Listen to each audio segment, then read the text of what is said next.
Fala galera, como vocês estão? Tudo bem? Depois de umas 2 semanas ruins aí, com tosse, com dor no corpo, pelo menos faz um mês aí que eu não mando vídeo pra vocês. O último foi da galeria, né, que eu acabei filmando algumas partes dela e pelo que eu vi, vocês curtiram. Não totalmente os inscritos, mas eu peguei muita gente que não é inscrito e também acabou se inscrevendo, mas tudo bem, isso deu de menos. Mas o bom é que o vídeo teve uma repercussão positiva. E aí eu tô na correria também da minha vida CLT, por enquanto não comecei a trabalhar, mas sim, na correria aí atrás. Então isso daí também impactou um pouco na hora de fazer os vídeos, e tossindo não dá pra falar com vocês. Tava um pouco rouco, a coisa não tava muito boa não. Hoje que eu tô melhor, hoje que eu tô conseguindo dialogar melhor. E vamos que vamos, pessoal. Bom, esse vídeo que eu vou trazer aqui pra vocês hoje é a respeito de músicas e filmes que, por algum motivo, os diretores estão retrocedendo um pouco. Estão colocando elementos mais antigos dos anos 80, anos 90.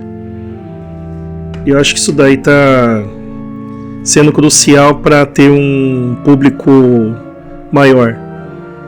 Acho que o público novo também acaba até preferindo os filmes que a gente assistia, né? Quem é dos anos 80 e 90 tá acostumado com a época de Hollywood. Nos brindava aí com vários filmes. A gente lembra aí de Rambo, os filmes do Arnold Schwarzenegger, o Exterminador do Futuro 2, Robocop, fora os filmes de luta, de ação, que eu acho que deveria aos poucos voltar também. É uma coisa que bate um pouco de saudade. Só que acho que os diretores, os mais novatos, acharam que colocando elementos novos, eu acredito que eles conseguiriam manter um público antigo e trazer o público novo. Mas não é bem isso que está acontecendo, nem na música e nem no cinema. Tem até uma série, Contagem Regressiva, no Prime, até com aquele ator que fazia o Supernatural. Esqueci o nome dele, depois eu coloco aí. E na série mesmo, se vocês analisarem, a cor ela tá puxada mais pro quente, pro amarelado, porque como é em Los Angeles, então eles resolveram colocar uns elementos mais de cores quentes. Até a qualidade mesmo da imagem, se você olhar bem, minha TV é 4K, então dá para ter uma noção entre a qualidade HD e qualidade 4K. Ela não tá tão puxada mais pro atual, ela tá mais pro antigo mesmo. E tem muitos filmes aí que tá voltando, né, com a história de policial derrotado, ou que tem problema com alcoolismo. Acho que um deles que mais faz isso é o Liam Neeson. Mas assim, se a gente for analisar, a grosso modo, são filmes que deram certo lá no passado. São filmes que, pelo menos entre os anos 80 e 90 até começo de 2000, era o que mais vendia. O que está complicado, e eu vejo que cada lançamento é uma bomba, são filmes de super-heróis. Tem muita gente que falou mal do Superman, não sei o motivo. Eu acho que as pessoas também, elas não sabem mais analisar filme, elas querem assistir e descer a lenha, e a opinião delas é que vale. Mas analisar, fazer um contexto sobre o que, do filme em si, né? Do que estava bom, do que estava ruim. Porque pra mim tem filme que não é tudo ruim. Eu vejo muita gente aí falando mal de vários filmes. E se formos analisar com mais calma, não é tudo que é ruim. Acho que tem elementos que às vezes não combinou, não foi muito bom pro filme, mas agora o elemento do começo ao final, acho que não. Outra coisa também, acho que acabou um pouco aqueles críticos de... Deve ter ainda, eu não sigo muito crítico pessoal. Crítico que ele não acha uma coisa boa, ele vai lá e fala um monte do filme. Ele fala que o ator é ruim, o filme é ruim. o roteiro é ruim, a atuação é ruim, a cor é ruim, tudo é ruim. Fazer essas análises mais rasas, pra mim, não é uma coisa tão válida, não.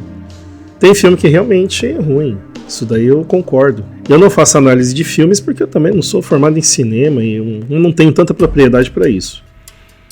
Tem gente que, pelo fato de acompanhar filmes há muitos anos, chega nesse patamar e fala com certa propriedade os filmes que são bons, os filmes que são ruins.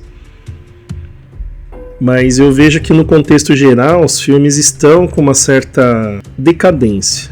Acho que falta um roteiro bom, a atuação eu não vou nem falar, porque a atuação ela vai muito do próprio ator mesmo. Acho que de 2020 pra cá a coisa ficou um pouquinho decadente mesmo.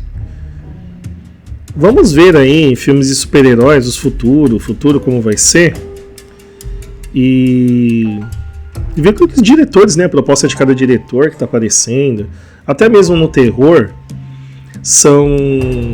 temos aí problemas de roteiro juntamente com o diretor, que coloca uma proposta às vezes que não agrada o público. Eu não sei dizer se o público hoje quer um filme assustador. Porque o filme de terror ele tem várias camadas. Tem o que jumpscare, que assusta, tem o que te deixa um pouco impactado. Tem filmes que ele te incomoda, dependendo da situação que é colocado o personagem, ele vai te dar um pouco de desconforto. Pra mim é um pouco válido quando o diretor tem essa proposta, o produtor, o roteirista, e não tem tanto furo de roteiro também. E outra coisa, algumas coisas que são clichê, se o cara ele entra num lugar abandonado, lugar vazio, pergunta se tem alguém, são coisas que me irritam bastante. Puta que pariu, é um negócio chato. É uma coisa que não funciona mais em filmes de terror.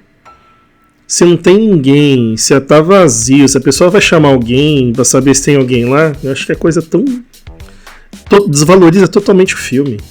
E eu acho, assim, totalmente desnecessário fazer esse tipo de filme, colocar dentro do roteiro um cara entrando numa casa que não tem ninguém, aparentemente tá vazia, a pessoa perguntar se tem alguém lá. Isso daí, sinceramente, deveria acabar. Mas ainda tem gente, principalmente americano, tem muita gente ainda que prefere utilizar esses elementos aí inúteis, que eu sinceramente acho desnecessários. Agora a música, se a gente colocar... Nem falar de música atual também pra mim é chover no molhado. Eu não concordo com muita coisa em relação aos novos estilos e tem muita gente aí que tá abraçando uns estilos totalmente ruim, brega funk, pisadinha. Eu não sei o que acontece com o povo brasileiro que entrou num anonimato musical. A pessoa não sabe nem mais o que realmente é bom e valorizar pelo menos o conteúdo da música. Simplesmente se estiver tocando, tá ótimo, coloca no tipo volume. Se estiver rolando algum churrasco, que na maioria das vezes os churrascos também, só tem música ruim, o pessoal acha isso daí fantástico. Eu tenho vontade de colocar minhas músicas, mas se eu colocar minhas músicas também, eu acabo com o churrasco em 5 minutos. Mas até os artistas da atualidade aí, você pega o The Weeknd, algumas músicas você ouvir, você consegue ver elementos até de Michael Jackson, elementos dos anos 80, propriamente também o Justin Timberlake, que usa muito elemento de coisas mais antigas, dos anos 70, anos 80.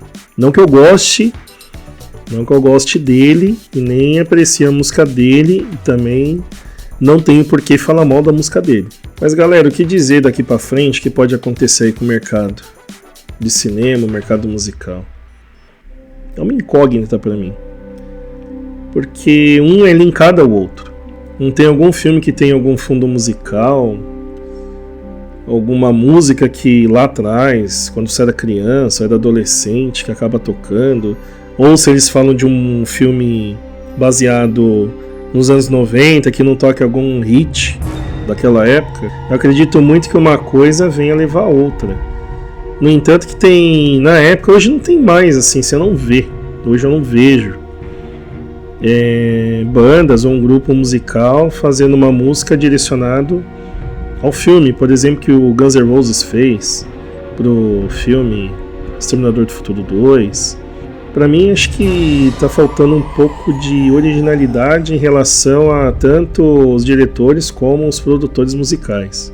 Então, eu vejo que os diretores, eles estão colocando elementos antigos em filmes, acho que justamente por isso. É algo que funcionava, é algo que trazia o público pro cinema, vendia mais. Era interessante você ver um filme quando ele era lançado. Não necessariamente no cinema, mas pelo menos assim, quando na época do videocassete, né, VHS, até mesmo DVD. DVD também foi um momento bom para o mercado. Aí quando veio a internet, aí a coisa meio que degringolou. Mas o cinema que eu achei que não ia para frente acabou tendo um público ainda. Eu achei que cinema seria artigo de museu, mas ainda mantém aí um público pagante. Você ir no cinema, sentar, pagar um valor X aí no ingresso, você tem que comer, de repente você precisa levar, se tiver filho, né? E geralmente live action, animação é difícil ser ruim. Mas vamos colocar aí que você tenha filhos adolescentes, você vai ver um filme, principalmente super-herói. Tanta expectativa que você estava para ver aquele filme, o filme ser uma porcaria. E você já gastou uma grana para ver. Você não tem como ter o dinheiro de volta. Então, eu acho que os diretores, os produtores, os roteiristas tinham que... Principalmente americano, né? Porque às vezes eu vejo obras fora dos Estados Unidos, fora inglês, assim, com a língua inglesa, asiático, por exemplo, tá entregando muito bem. Mas esse é um assunto que eu vou falar depois a respeito de mercado mundial de filmes. Talvez, acho que já tem aí um número X de um público que vai ver o filme, ou eles já sabem que o filme não vai ser algo tão esperado por eles. Às vezes eu acho que eles fazem filme sabendo que já vai ser uma bomba. A produtora acho que joga na mão dos diretores aí, os diretores jogam na mão dos roteiristas e vendo o que vai dar. Só que nessa brincadeira toda aí, às vezes, é que nem aconteceu com a Branca de Neve. Foi um fiasco total. A atriz, ela até teve que viajar por um tempo aí. E propriamente ela não tinha culpa totalmente do filme ser ruim também. Eu acho que também isso daí tem a ver muito com a produtora e o diretor. Se coloca os elementos que não funcionam, eu acho que a atriz também, ela não pode ser culpada de tudo. Isso daí também acaba crucificando o artista.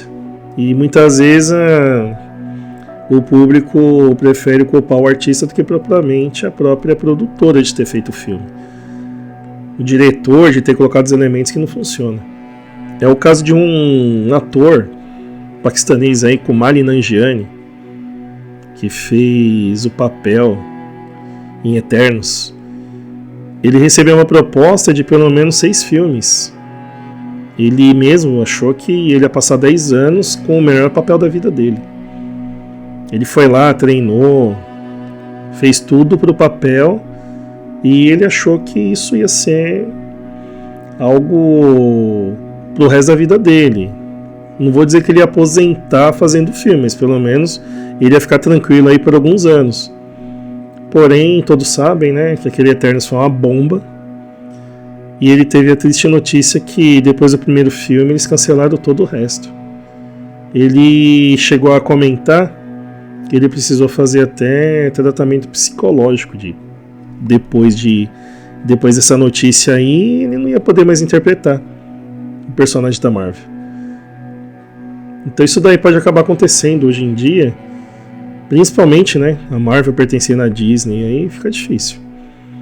E a gente só tá vendo que as produções cinematográficas aí de super-heróis não andam agradando o povo. E toda vez que tem um filme novo aí, a coisa é de mal para pior. Então vamos aguardar aí o que eles têm para nos brindar. Bom, pessoal, vou ficando por aqui mesmo. Desculpa pela demora, mas infelizmente eu estava muito mal. E é isso aí, pessoal. Valeu, até a próxima.